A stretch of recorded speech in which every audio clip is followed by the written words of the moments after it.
Sorry, I've not been exactly active for about a year now.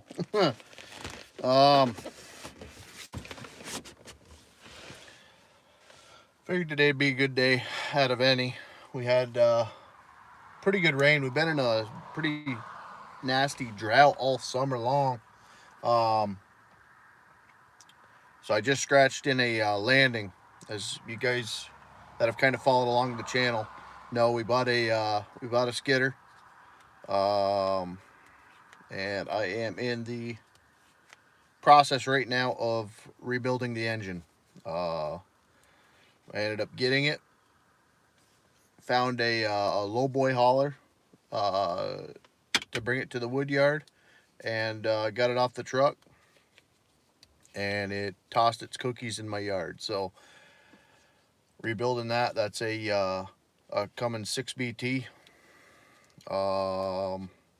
Hopefully all the major overhaul kit will be in tomorrow.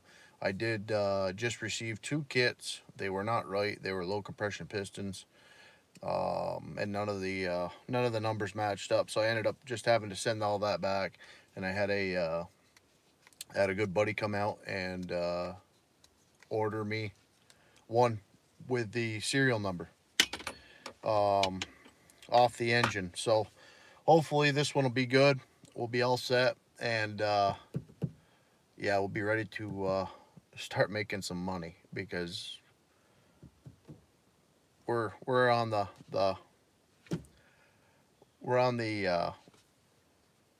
worst side of the year. All my seasoned firewood's about sold out, and my nest egg that I had kind of saved up is dry. So the skidder, Lord willing, can bring me out a couple hitches. And I've already met with a local mill. I think we're gonna do business with them, and yeah, hoping to start out, maybe get one load a week, which will definitely help. I mean, it's not huge money by any means, but pine is pretty good here. We'll go for a walk in the woods, check out what we've been doing, and yeah, kind of go about it that way. But I do want to get on here, do a little bit of YouTubes. Like I said, I was gonna make a video on it, but I don't know. Maybe when I get some cutting later, I'll make some shorts up. But I figured live would be kind of better, just because a video is not going to. There's not really any B-roll or any action or anything when I'm walking around woods. But yeah. So touching base on the skidder, it is a 1991 Timberjack 450B, and I bought it for $6,000. It had a engine knock, which I honestly thought was an injector. It sounded like it was high in the engine, you know, that type of thing, which it ended up being the connecting rod. Yeah, being ovaled out. So it was bouncing off the valves, and finally it ate one, basically. So needless to say, we got the engine pulled out, diagnosed that was the issue after tearing apart the head, and yeah, basically what I've got is a crank. The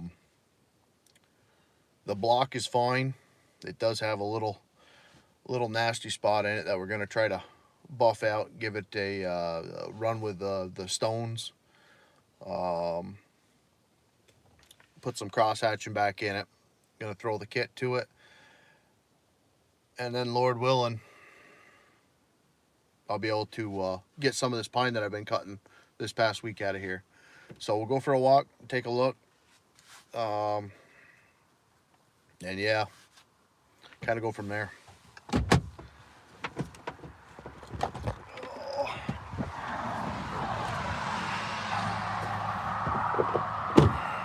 kind of show you guys. This is very narrow landing. This was all cut off the banks, obviously. You can kind of see that. The issue that I have right now is everything that I kind of pulled out. As you can kind of see, it's pretty nasty. It is really good to see that it doesn't look like I have too much of a water issue. We do have a water crossing right here, so far that's looking all right. And you know what I just realized? I'm gonna end this here and restart because I'm so out of the YouTube game that I'm pretty sure I put this on unlisted. Because I hate starting these live streams on shorts. Oh, we got 2 people in here, so it is on unlisted. Okay. All right, so I guess we'll drive on then. Must be working. All right, so this is how we're getting up here.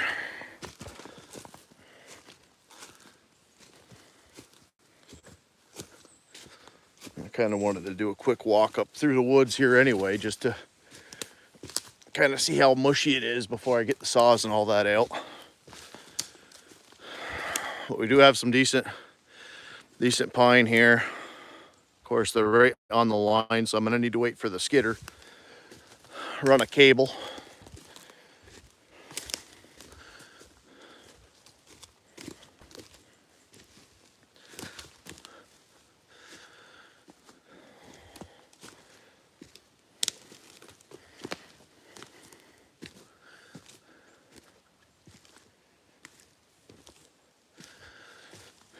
And this is pretty much it. Going up through.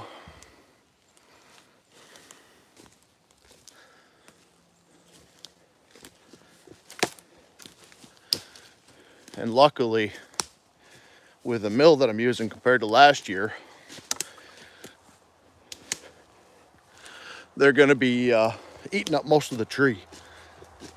So it's not just, excuse me, not just taking a log or 2 off and getting rid of the rest.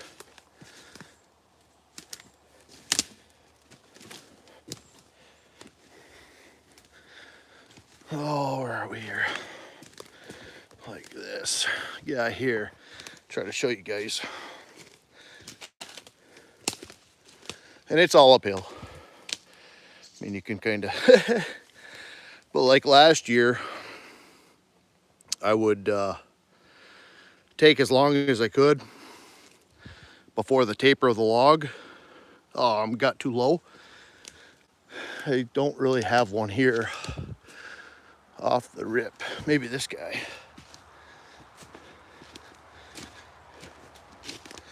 Oh, everything's freaking wet. Try not to impale myself here. Ooh.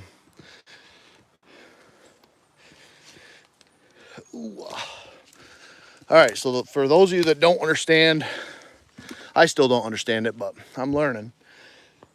So the taper of the log, so say the butt is 28 going down through. Let me see, get back here a little bit. Camera zoomed in. So the butt's 28, and you can kind of see there's a dip right here. So that might be a nice 8-footer, okay? Because if I take it to, say, 12 foot or 14 foot, that bow is going to be, it's not good. Not good for the lumber side, right? Now in the market that I'm running straight run versus graded. So basically I could make that a 16, and that would be their issue. but that V or low spot in that log right there is going to kill anything that, you know, they've got to take more wood from both ends more or less in order to get down to that V.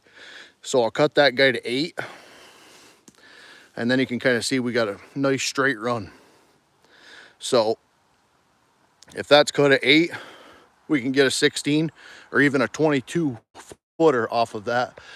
But what you are trying to stay away from is the taper. So if we know that end's 28 inches, at this little low spot that we're going to cut off to be 8, we might have 23 or 24, say. So we'd cut it there, and that's what you take and scale from the small end, right? Because if you do it all by the large end, when you get down to the other side, if that's 28, this is 24, they're already losing 4 inches. You know, so that's the whole magic number with the scaling. So if you've got 28, 24, and say this chunk here at 12 foot, the taper doesn't change much. But after that, you can kind of see about where that last leaf is. You can kind of see where that taper is really kind of necking down a little bit. You want to cut before that as close as you can. That way you're not losing board footage from this piece.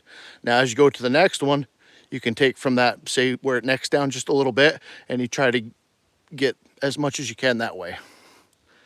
Like I said, it took me a little while to understand it. I really more or less just had to fart around on the internet because I don't really have too many local people here that log at all, you know. And it is common sense in a way, but that's also saying that everything that you cut is straight.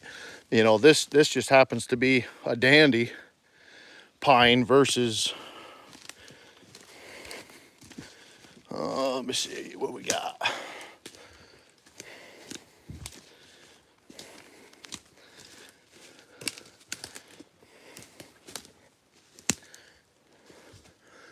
Oh, see this guy right here. Okay, so looking down it looks all right, but you can kind of see about this point here, it bears to the left. And then if we look at it from a different angle here, which I wish I would have had this thing in landscape mode, that way you could have seen this a little bit better. So we're nice and straight here from the side. So we might be able to actually get a 16 out of this guy, but the taper is pretty severe, I would say, from the butt to so that might be another 8 or a 10 maybe. But then we got a big old dog leg here. So I'll end up cutting 1/2 there, 1/2 there, get that dog leg part out, and then go up the log like that. And then we got some old rub mark there, so you do the same, you know, kind of go at it that way. But yeah, this is where we are. This is what we're cutting. Like I said, this is a blessing for me. I'm hoping it ends up being a blessing, let's just say that, because I do have a close market. I have a truck driver that's paid $100 an hour, and hopefully I can make a little bit of money off that, being only an hour turnaround time for that truck driver. So if I'm around $100 to $150 for a truckload of wood, I think he said, because I'm still not able to widen out the road yet, so a truck and pup is not going to work here. So just a straight truck, I think he said 4,000 feet will fit on his truck. So I mean that's going to be around $1,200 to $1,400 a load on that truck. Now if I can get a truck and pup, I'll be looking probably around 6.5, 7,000 foot on the truck. So we'll be doing a lot better as far as that goes. But getting a load or two out, and that's just the pine. I'm still going to be getting the hemlock, the firewood, and if we get into some good stuff, being hardwood, I've still got to source some mills for that. But I do have right now, I've got cedar mill, I've got a hemlock mill, and a pine mill. So after I figure out the hardwood side, if we have any local buyers, kind of go about that. But